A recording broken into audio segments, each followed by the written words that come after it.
O Senhor esteja com todos. Ele está no meio de nós. Proclamação do Evangelho de Jesus Cristo segundo Mateus. Glória a vós, Senhor. Naquele tempo, enquanto Jesus estava falando às multidões, sua mãe e seus irmãos ficaram do lado de fora, procurando falar com ele. Alguém disse a Jesus: "Olha, tua mãe e teus irmãos estão aí fora e querem falar contigo." Jesus perguntou àquele que tinha falado: "Quem é minha mãe e quem são meus irmãos?" E estendendo a mão para os discípulos, Jesus disse: "Eis minha mãe e meus irmãos, pois todo aquele que faz a vontade do meu Pai que está nos céus, esse é meu irmão, minha irmã e minha mãe." É palavra da salvação. Glória a vós, Senhor. Meus irmãos e irmãs, hoje comemorando esta festa mariana tão popular, a festa Nossa Senhora do Carmo, porque referente à sua aparição a São Simão Stock, lá sobre o Monte Carmelo, nós queremos nos lembrar de todos aqueles e aquelas que levam o nome da Virgem Maria assim invocada, as Marias do Carmo, as Carmelitas, as do Carmo, os carmelinos, carmerindos, carmelitos, enfim, todos aqueles que usam o nome do qual deriva também Carmen. Estão todos relacionados, pois, ao nome da Virgem Maria na devoção de hoje, que lembra um empenho, uma promessa feita pela própria Virgem Maria, de acordo com a fidelidade do próprio Senhor, entregando-lhes o escapulário a quantos ousarem, não como um amuleto ou como uma garantia segura e automática da sua proteção. Não é assim, mas é quem, buscando corresponder à graça de Deus, leva consigo o escapulário, atrai, é claro, as bênçãos do Senhor. Hoje a palavra de Deus, escolhida para a festa da Virgem do Carmo, nos ajuda a compreender então isso, que foi o empenho principal da vida de Maria e tem sido na vida dos nossos irmãos e irmãs carmelitas, de tantas invocações, seja os descalços ou os calçados. Eles próprios até brincam com esta história. Descalço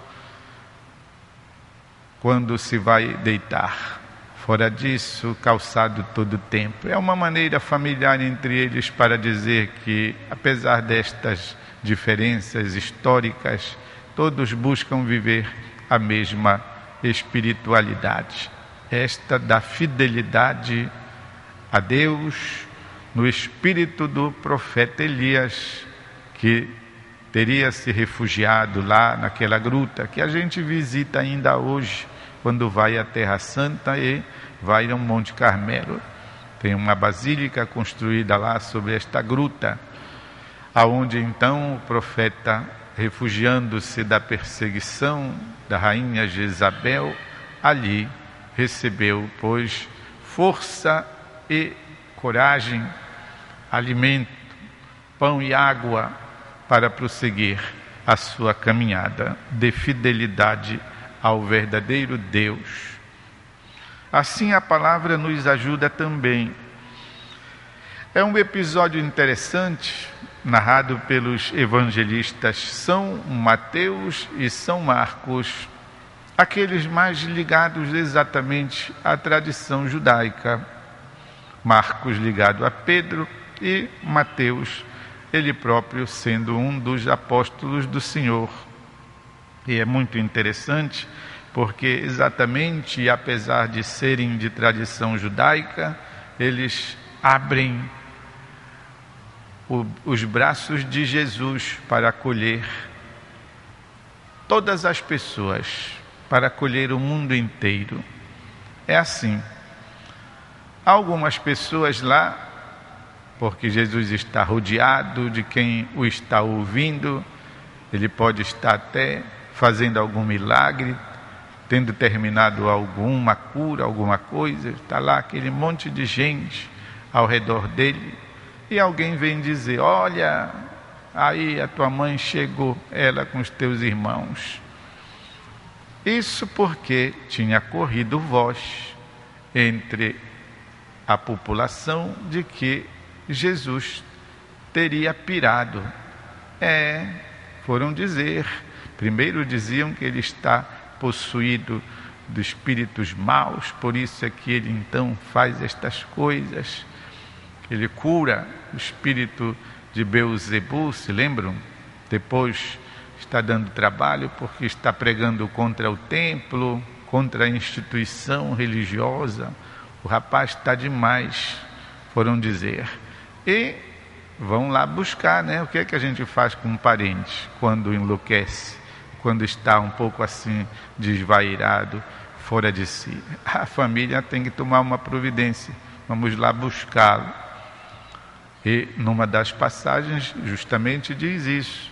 Foram lá para buscar o rapaz, lá para casa, afinal de contas, eles eram os responsáveis ela pelo filho, os outros pelo primo, enfim.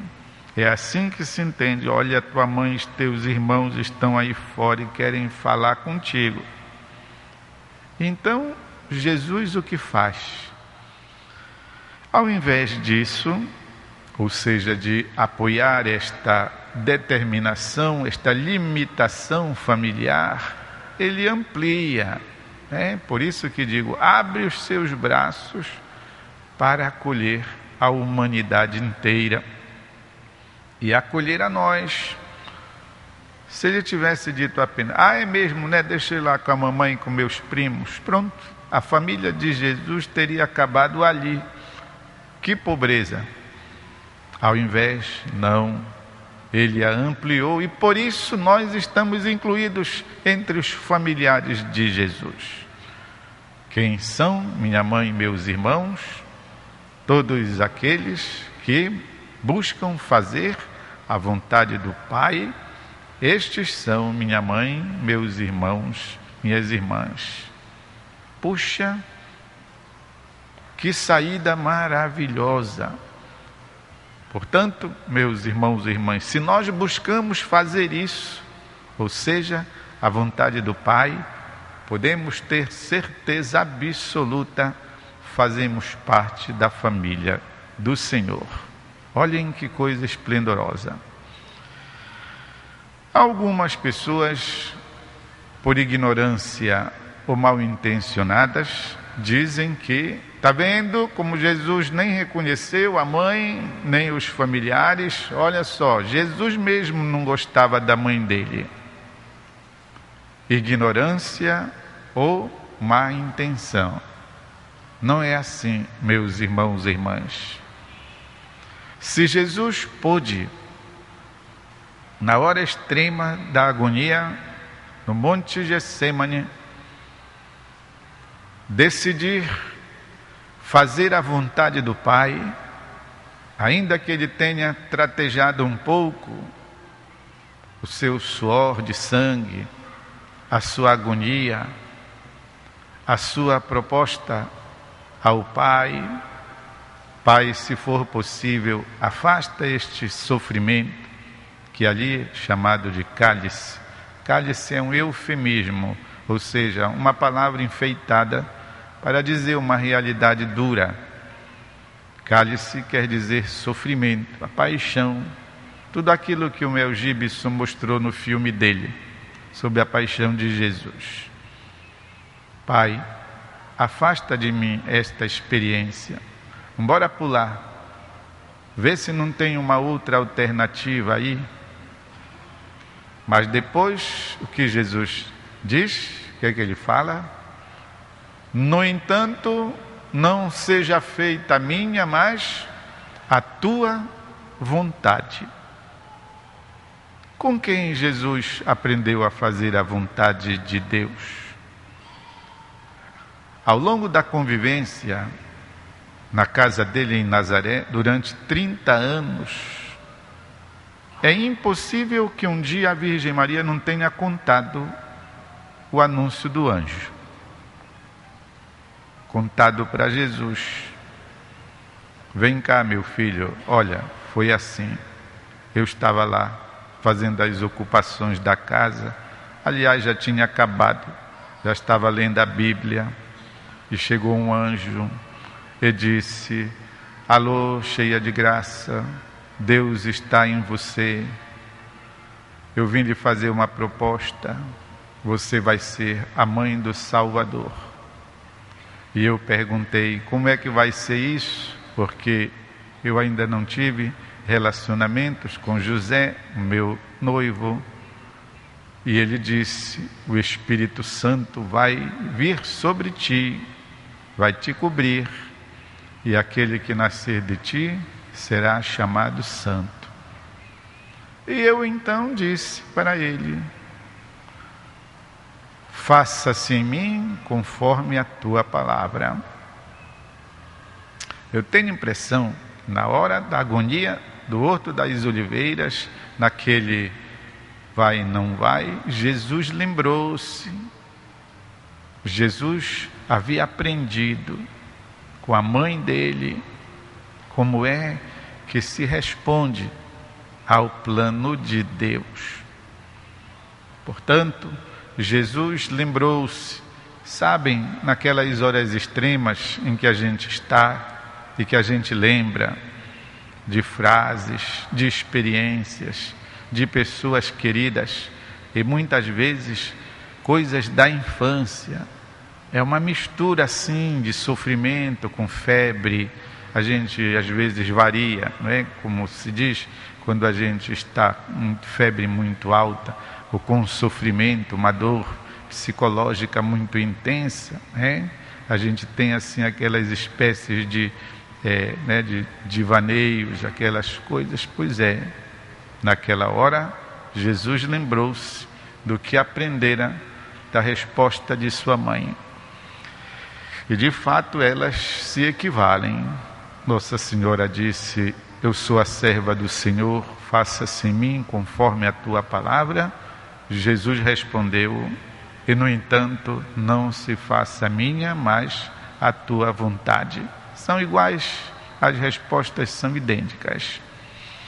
Portanto, continua sendo verdade isto que Jesus diz: minha mãe, meus irmãos, são todos aqueles que fazem a vontade do Pai que está nos céus. Esse é meu irmão, minha irmã e minha mãe. Ao afirmar isso, Jesus está colocando a mãe dele, a Virgem Maria, na cabeça da fila daqueles que fazem, sabem fazer e ensinam a fazer a vontade do Pai. Dizia que o uso do escapulário, das promessas da Virgem do Carmo, não são automáticos. Não basta usar e levar a vida errada. Não. Precisa usar na consciência de quem busca fazer a vontade do Pai, como Maria, como Jesus, como os santos. Vou dar agora um instante de silêncio para que cada um de nós possa interiorizar a palavra e a mensagem.